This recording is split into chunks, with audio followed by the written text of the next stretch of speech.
وعلیکم ورحمۃ اللہ وبرکاتہ۔ کسی ایک انسان کی جان بچانا پوری انسانیت کو بچانے کے مترادف ہے، تو اسی طرح بے عینی کسی ایک جان کو گنوانا پوری انسانیت کو قتل کرنے کے مترادف ہے، مارنے کے مترادف ہے۔ کل میرا یوٹیوب چینل ہے، اس پہ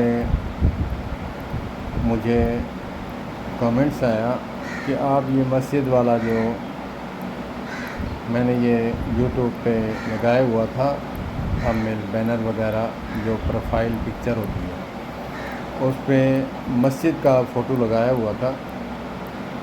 اس نے کہا مجھے جو ہے یہ پکچر وغیرہ ہٹا دیں، تو میں سوچ میں پڑ گیا۔ میں نے اسے کال کی، پڑوسی ہے ہمارا۔ میں نے کہا ویرے مجھے یہ بتا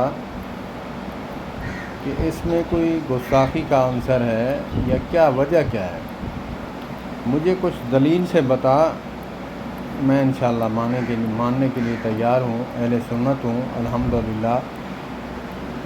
تو گھنٹے 2 کے بعد مجھے رپلائی ملا کہ بات یہ ہے کہ ہمارے جو تحریک لبیک یا رسول اللہ صلی اللہ علیہ وآلہ وسلم کے جو جیالے ہیں وہ بیٹھے تھے، یوٹیوب چینل دیکھ رہے تھے، تو ان کو رپورٹیں مار رہے تھے۔ آپ کا چینل بھی سامنے آ گیا، تو آپ کی ڈی پی جو ہے بے عینی بالکل ملتی جلتی تھی قادیانیوں کے ساتھ، تو آپ کو رپورٹ مارنے لگے۔ تو میں نے انہیں کہا کہ یہ تو عطاء الرحمن خان صاحب ہیں، یہ تو اہل سنت ہیں۔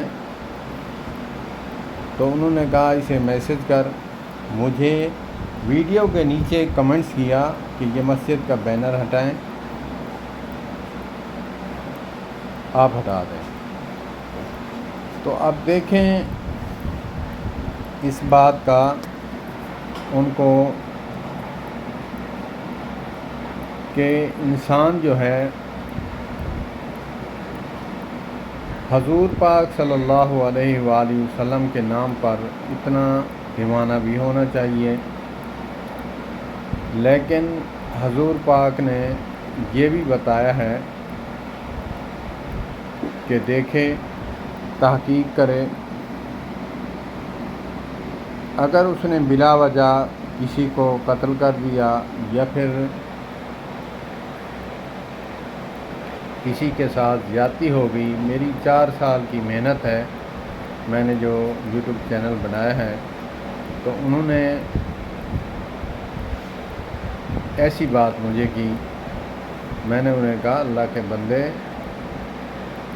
بات دیکھا کریں کہ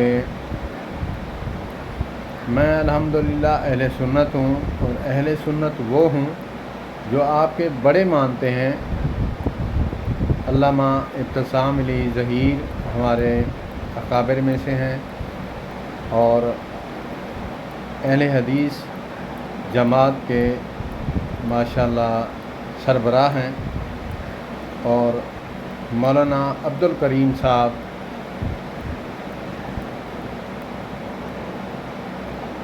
جو ڈی جی خان والے ہیں وہ بھی ہمارے سربراہ ہیں، اور مولانا ساجد میر صاحب وہ بھی ہمارے اکابرین میں سے ہیں، اہل سنت ہیں ہم۔